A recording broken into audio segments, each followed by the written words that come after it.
Cette semaine, dans l'éditorial de Réforme, je suis revenu, comme la semaine dernière, sur la question des réfugiés, tant j'ai le sentiment que cette question-là est essentielle pour notre temps. D'une part, la question de la migration est devant nous, et ensuite, le défi posé à l'Europe révèle le vrai sens de cette institution. Ceux qui sont en faveur de l'accueil des réfugiés disent souvent que l'immigration peut être une chance.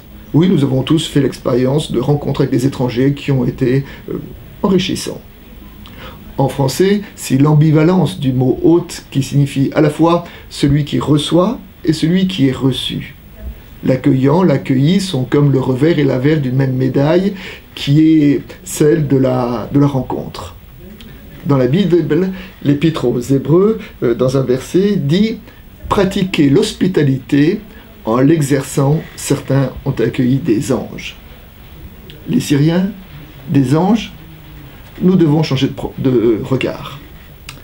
Maintenant, nous devons aussi écouter les voix de ceux qui sont plus dans la méfiance et qui disent que notre pays est un pays dans lequel les logements sont chers, dans lequel le chômage est élevé, et peut-on encore accueillir d'autres personnes?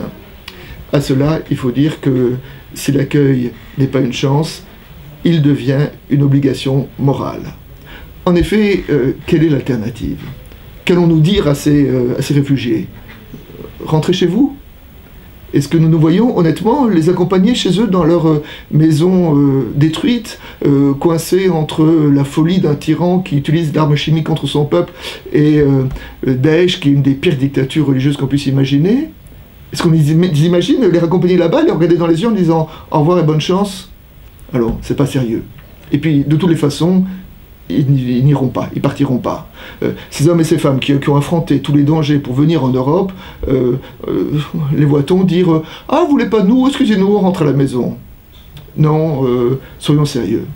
Alors, que faire? Les mettre en prison? Les parquer dans des camps?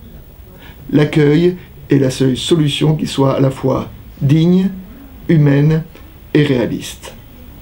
Et pour cela, nous avons besoin de poursuivre la concertation. Nous avons besoin de tous nous y mettre, les voies publiques, l'Europe, les églises, les institutions, à chacun d'apporter sa pierre.